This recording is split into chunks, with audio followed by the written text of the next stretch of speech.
we need to be clear exactly what are the intentions of Trump. It sounds so extreme, but he's reiterated again and again that the Yeah, idea is that everybody in Gaza has to leave right, and they can't come back. right. Right? That is the He official said that, stance yeah. of the US government, Right. right? Yeah, but certainly of Trump. He made Hmm. that crystal clear.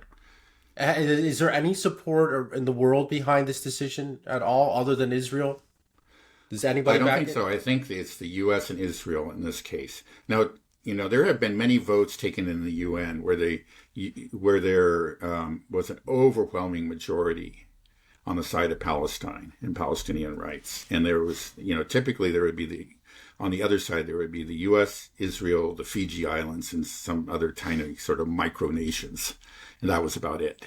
And we maybe it's probably the same thing now. Like if a vote was taken, it would be condemning this. The only ones that would be opposed to vote would be the U.S., Israel, and maybe a few of those dependencies. Even other states that typically are act like vassals to the U.S. They can't go this far. They like France or England or Germany. They're going to vote against it too if this is put to a vote. Right. This has always been kind of the objective of Israel. The creation of Greater Israel was to ethnically cleanse the land. That's what they've been doing slowly for a long time, and it's been picking up, but it's been quiet. So most of the world, people that haven't been paying attention Mm-hmm. to the conflict between Israel and Palestine, don't really understand. There's like, whoa, it's complicated. Yeah, What's right. going on over there? But now it's becoming very apparent that this is a Right. land grab. I mean, we're just saying it openly. You're just saying like, yeah, Yeah. they got to go and they can't come Yeah. back. There's not really Right. any way to kind of whitewash this, I feel. So Yeah. this has to be incredibly damaging for Israel and for the United States, Right. right? That it's becoming so apparent. So I'm wondering, is there, this how is this going to damage the United States on the global stage, its ability to engage in foreign policy? Right. How damaging is this making these types of statements? And if we go through with it, will it really just destroy this? I feel like this could sink the Trump presidency if he mishandles this situation. Well, yeah. If it means a wider war in the Middle East at some point, it really could. Um, but unfortunately, I think within the U.S. it's going to be supported. I think a lot of people seem to think it's reasonable, but on the world stage, certainly not. Again, it's like Trump. I'm almost grateful for this. It's just like, again, as we've said many times, he says the quiet part out loud, and so in a way, he has a tendency. May I think it's often unintentional, but he has a tendency to shine light on ugly truths. Sometimes because he himself believes in them, sometimes he opposes them. We've seen both. Like, we've talked about USAID, and but at least at the present time, he's on the right side of it. He may flip flop in some way once he gets what he wants. But here, he is the supporter of this ethnic cleansing, but he spoke it out loud. It was clear that I think the fact is the U.S. has been complicit in ethnic cleansing, the West Bank for a long, long time. It's gone slowly, but we just occasionally we wring our hands and utter a very, very mild criticism. But the aid keeps on flowing to Israel. The bombs and the fighter jets and all the weapons that are used against the occupied Palestinians. We've always been complicit in it. It's just that we understood. Sort of like I think you could say that what's happening in the U.S. is very kind of parallels what's happening in Israel. Because Israel had up until very recently, that they understood that they could only go so fast and that they had to be careful how they spun things and presented things to the world. They had to use the language of human rights, and they were very successful in that enterprise. I think like anybody looked at it very carefully, reached the conclusion, hey, this is apartheid. This is, an illegal occupation. What are you doing? But if you didn't look carefully, or if you really didn't care, and they provided you with we'll say the kind of rhetorical cover. You could make a pretense of being a moral person, somebody concerned about human rights, and still be a supporter of Israel. But then in recent years, with the rise of the ultranationalists, that we could say rhetorical sophistication has been cast aside, and the Israelis have been talking bluntly, about genocide and ethnic cleansing, especially since October 7th, but before then. And now, they're now talking openly about just taking it all. The Greater Israel was something that was always there, and was voiced by certain sectors on the right. The rest of society didn't talk about it openly, but they, in fact, if you looked at their actions, they were carrying it out, just at a kind of in an incremental way.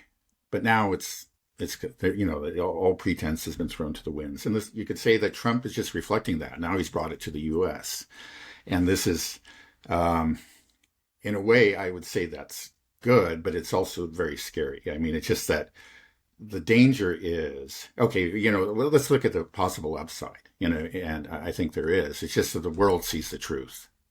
And a lot of those people who didn't want to see the truth before and were able to fool themselves because of the kind of the sophistication of the Zionists, now they're forced to see the truth. And maybe that will mean, we hope, more opposition, less to Israel, less support for Israel from other countries. And I think clearly we're already seeing that, and that trend should accelerate. But on the other hand, the danger is that you say it openly. You say these, you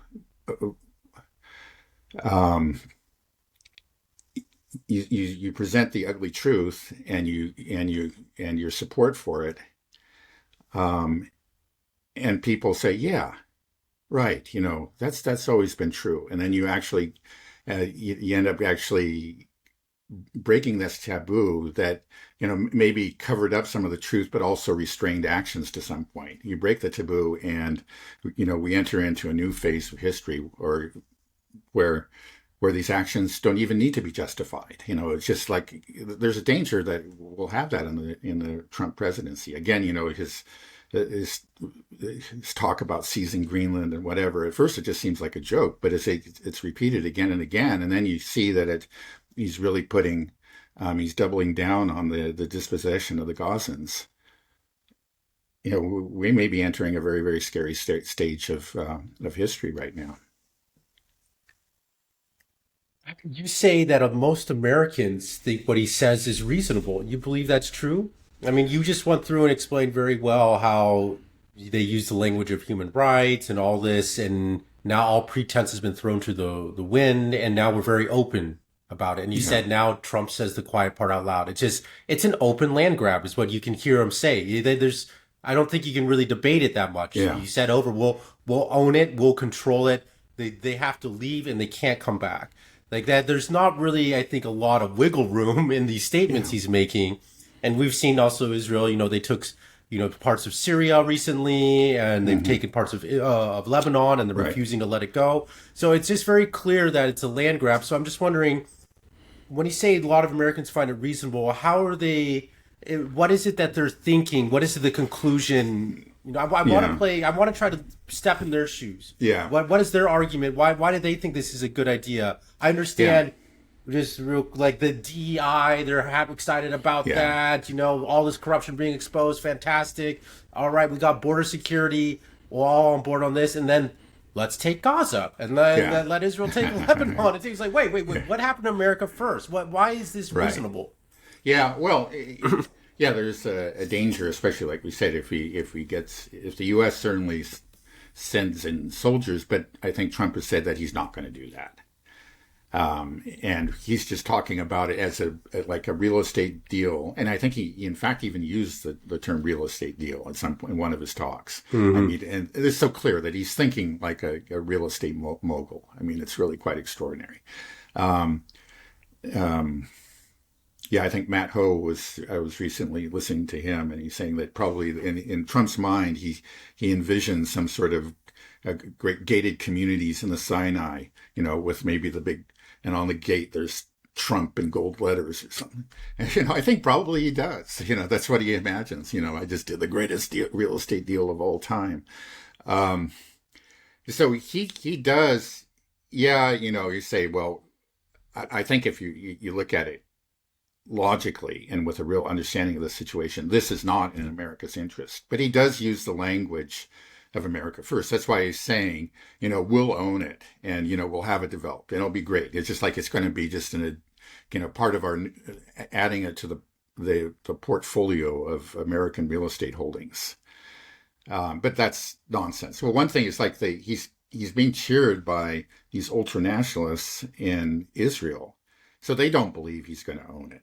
They have no interest in America owning Gaza. For them, it's all about, it's Zionism, it's ownership by the Jews. And so, I think they'll kind of humor him, but they know in the end it'll be theirs. But if they can get the U.S. to help them out in this, sure. But I think in the end, they know that it's their property. Hey guys, I hope you're enjoying the conversation so far. I promise to only take 1 minute of your time.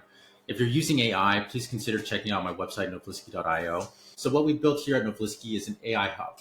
It allows you to access hundreds of AI models. We update them as soon as a new model comes out. It is integrated into our system, and you can use them all under one platform. And another thing that's so great about this website is that you can easily use multiple models at the same time to compare which is best for whatever use case. So for example, I'm going to use Anthropic and GPT-4 at the same time. So I get side-by-side results. I use this in my work every single day. I think you'll find it incredibly useful. There's tons of customizations. We have an iOS and Android native app as well. So you have seamless synchronization across all devices.